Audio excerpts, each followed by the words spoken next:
Não tenhas medo, Maria, porque encontraste graça diante de Deus. Com esta frase das palavras do anjo Gabriel a Maria, no dia da anunciação da sua gravidez,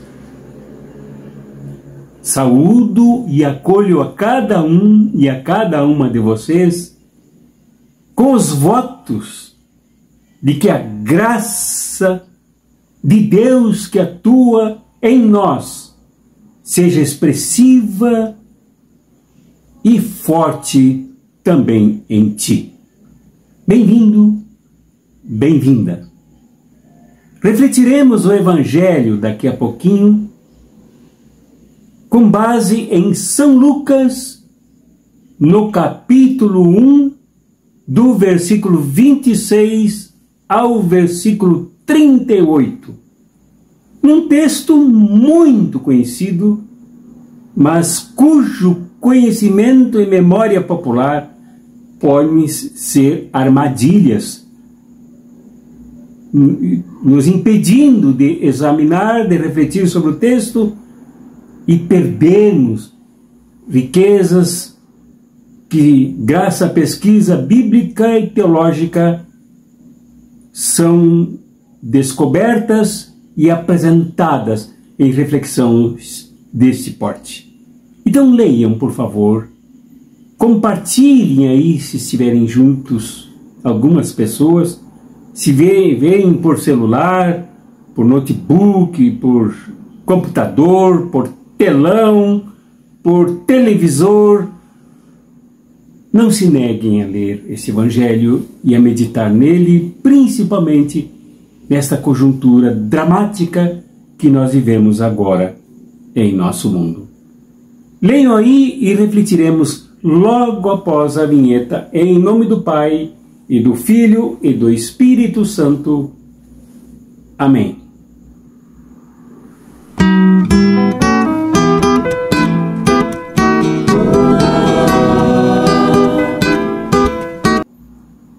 Esse é o nosso último encontro no Advento, porque é o último domingo desta quadra litúrgica para alimentar a nossa fé, a nossa esperança ativa, missionária e militante.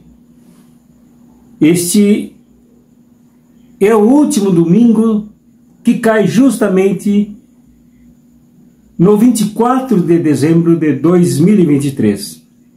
Mas não é o Natal. Muito menos o Natal do mercado.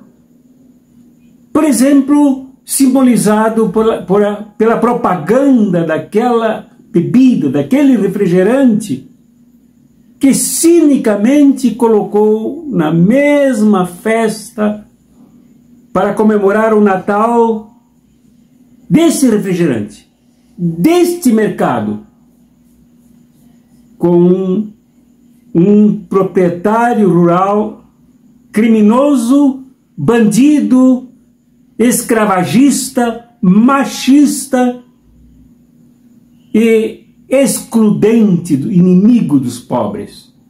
Colocar na mesma mesa esse proprietário rural e a sua perseguida, aquela que luta, aquela que combate contra a injustiça, aquela que é invadida em suas terras, que é uma agricultora, pequena agricultura familiar.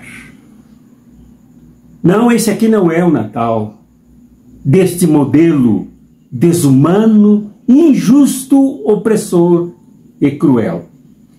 Não é o Natal, jamais será o Natal que nós celebramos aqui, que joga na fome, no desprezo, no abandono 33 milhões de pessoas no Brasil que recebem algum consolo agora em forma de cestas básicas que funcionarão por alguns dias até após o Natal. Não, não é o Natal do mercado e dos seus donos de 1% que despejam nas ruas pessoas desprotegidas e desumanizadas.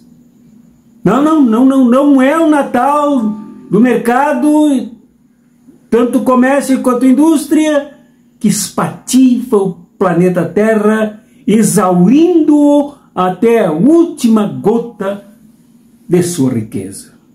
Não, nós não podemos participar desse Natal.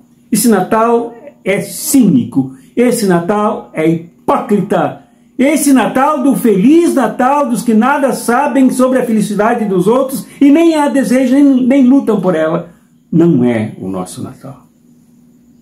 Não é o Natal de Jesus, não é o Natal de Maria, não é o Natal da fé, é o Natal satânico, é o Natal de Mamon, é o Natal do genocídio, aquele mesmo sobre o qual eu comentei na reflexão do domingo passado, que despeja bombas sobre um povo sem direito a terras, sem direito à água, à internet, à energia elétrica e, sobretudo, à vida que é espatifada pelas balas do sionismo. Não, nós não podemos aceitar esse Natal. Neste quarto domingo do Advento, nós pensamos num outro ou noutros dois mundos. Um é este mundo desse Natal. No tempo em que nasceu Jesus, haviam dois mundos como hoje os há. O mundo da ordem, o mundo grego que dominava aquela região e que forneceu a língua para dominar o povo palestino, onde Maria estava. E forneceu também aos romanos que dominavam aquela região, como boa parte do mundo, a possibilidade da continuidade da exploração cruel e desumana. Esse era o mundo da ordem. Nesse mundo cabiam poucos. E as suas quinquilharias, como os teatros, como os templos dos deuses, como a sua filosofia da dominação, que excluía escravos, mulheres, crianças e estrangeiros, considerando-os não humanos, porque os definia como sem alma. Esse era o mundo da ordem. O mundo que promovia guerra para invadir povos, invadir nações, para roubar as suas riquezas, as suas moedas e as suas produções, inclusive os seus trabalhadores e trabalhadoras, escravizando-os. Esse era o mundo da ordem, imperante no tempo em que Maria recebeu a notícia do anjo Gabriel. Para a sua surpresa, para o seu espanto, para o seu medo. Este mundo da ordem, como muito bem diz o meu querido amigo, escritor, teólogo, pastor aposentado na Alemanha, pastor Silvio Menck, as leituras ricas do seu texto, deste livro aqui, sobre o qual eu já falei em outras oportunidades, Impulsos. Com belíssimas páginas, ele menciona a paz romana, por exemplo. Primeiro começou com a paz de Augusto César, que dominou as suas atividades militares, as suas invasões, as suas ocupações de terras e de nações, de paz augusta, em homenagem à divindade assim considerada do imperador César de Roma, que começou a dominar, Augusto César, a dominar esta região onde morava Maria, desde o ano 27, perdurando até 14, quando nasceu Jesus, sob o seu domínio cruel e tirano. ele criou a paz romana. E como menciona muito bem, lembra muito bem o pastor Silvio Menck, a paz romana e o Império Romano, descritos pelos historiadores da dominação como políticas e economias de sucesso, de homens brilhantes e vitoriosos. Mas a paz romana ocorria com a invasão militar, com a morte das mulheres, com a morte das crianças, a morte da juventude, a morte dos homens, o sequestro de muitos deles para trabalharem como escravos para eles e ocuparem lugares nas suas legiões militares, e sobretudo com o roubo dos seus grãos, das suas riquezas, dos seus potenciais naturais.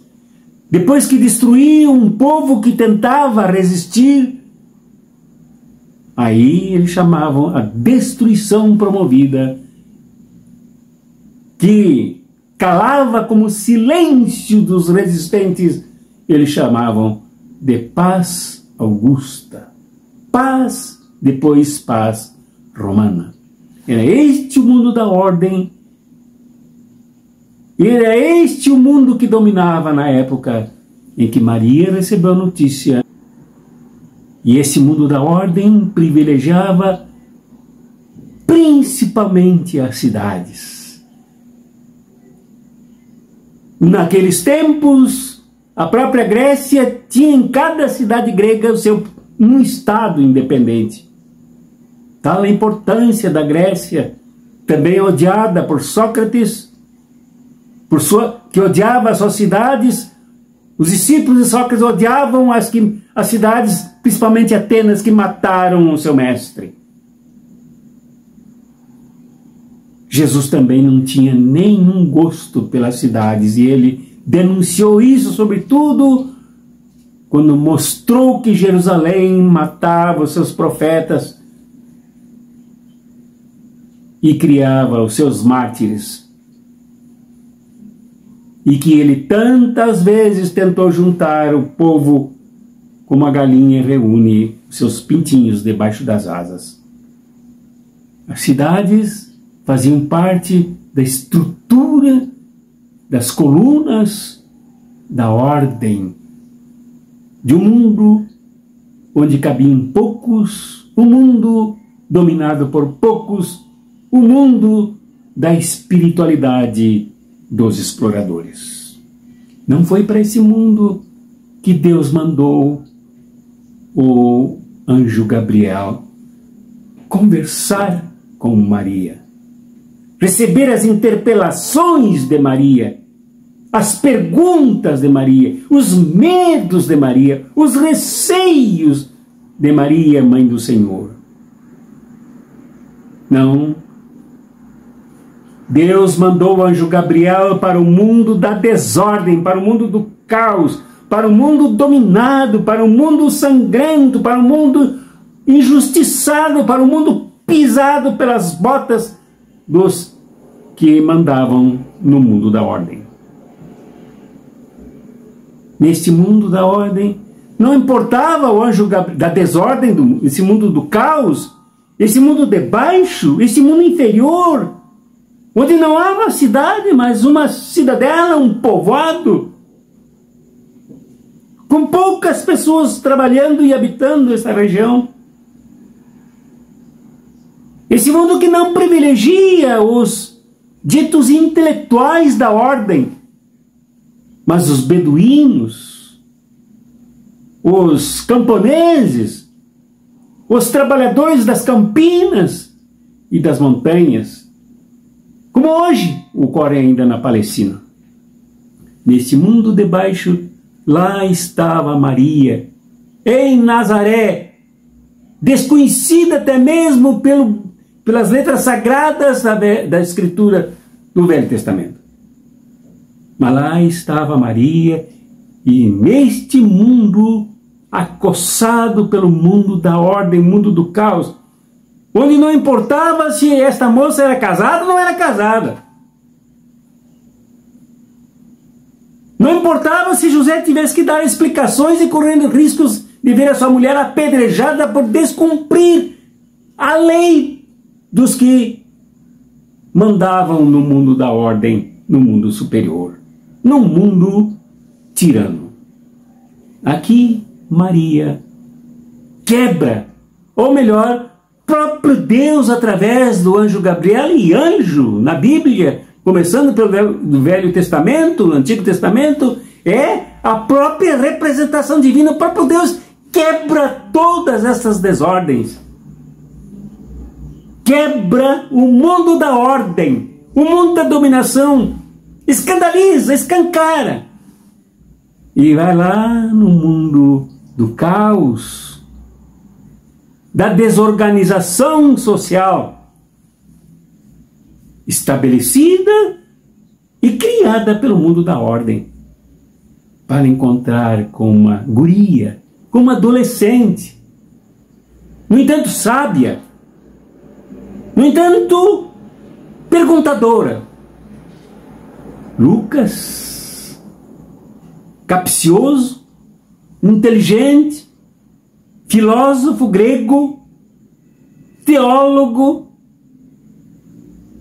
historiador, poeta, médico, pintor, é sagaz, atento nessa questão do mundo da desordem, que aqui ele coloca, escreve sobre Maria, dedica a sua pena a descrever e a desenhar uma mulher que pergunta,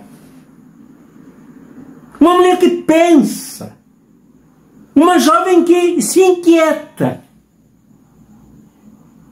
ao contrário do que definiam sobre os pobres, sobre o mundo do caos, os do mundo da ordem.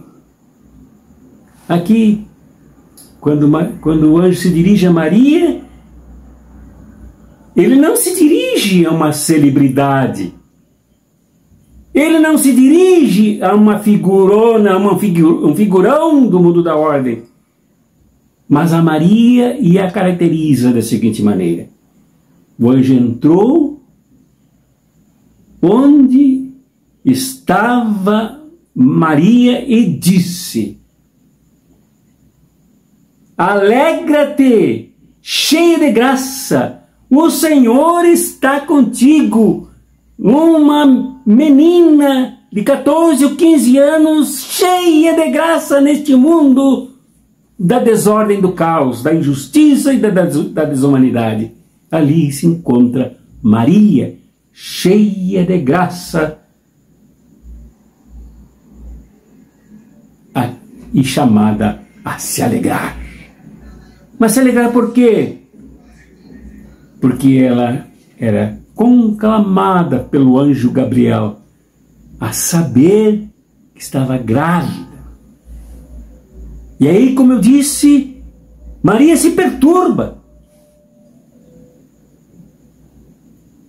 E a frase, uma das mais bonitas, que destaca o quanto se pensa neste mundo dos oprimidos, esse mundo da Maria, esse mundo de Nazaré, esse mundo palestino, sempre milenarmente perseguido, é esta.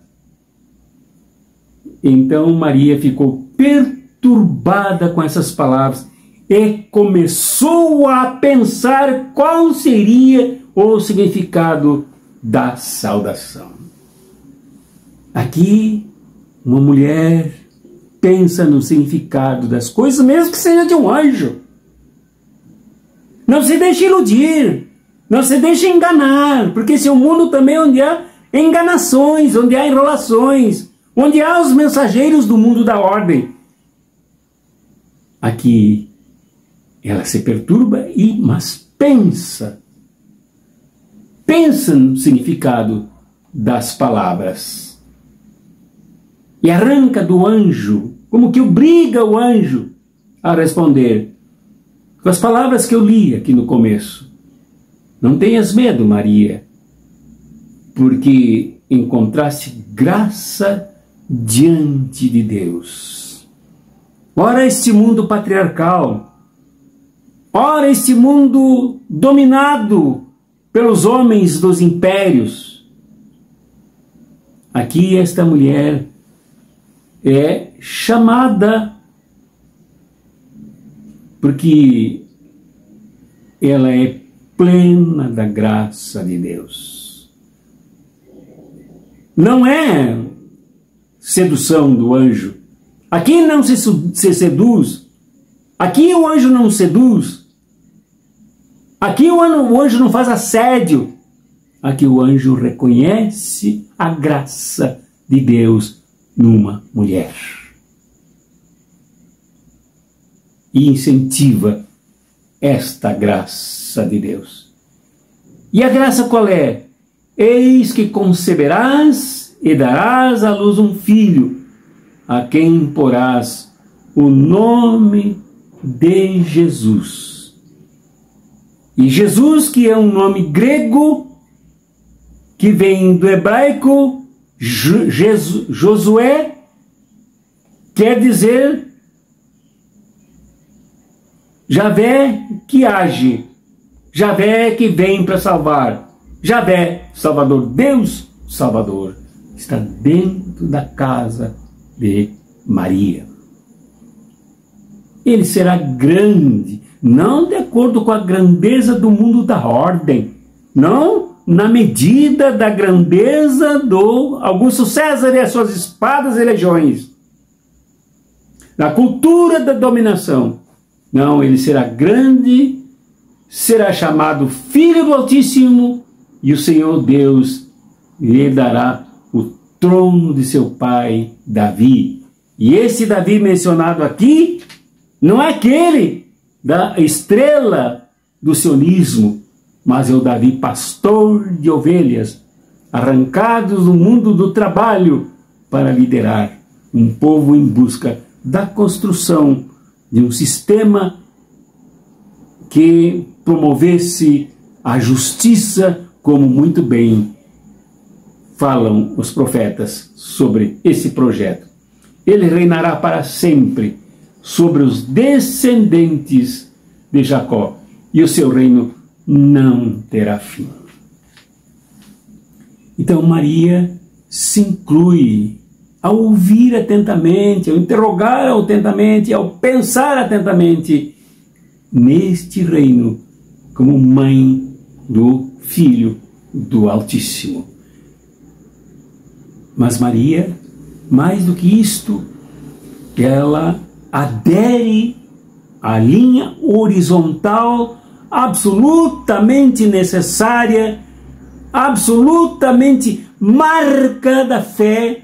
Sem esta linha não há como se falar em fé, não há como se definir a graça. Só com esta linha que Maria assumiu, que acabou sendo exatamente a marca do próprio Jesus, Filho do Altíssimo, que Maria receberia em seu ventre. Maria então disse: eis aqui a serva do Senhor, faça-se em mim segundo a sua palavra. Serva do Senhor. Maria integrou-se nesse projeto da Anunciação como testemunha da realização do nascimento daquele que vem realizar o reino que não terá fim.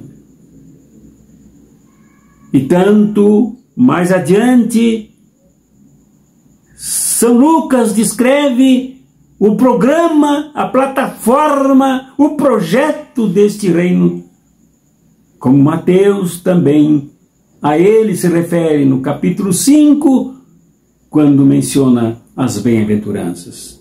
São esses os conteúdos deste reino que vem para os pobres, para aqueles que vivem, absorvem, respiram e comem o caos promovido pelo mundo da ordem. Neste mundo aqui, Maria quer servir. Eis a serva do Senhor, realizando a linha horizontal da relação com a humanidade, com a daquela que serve. Esse foi o projeto de Jesus.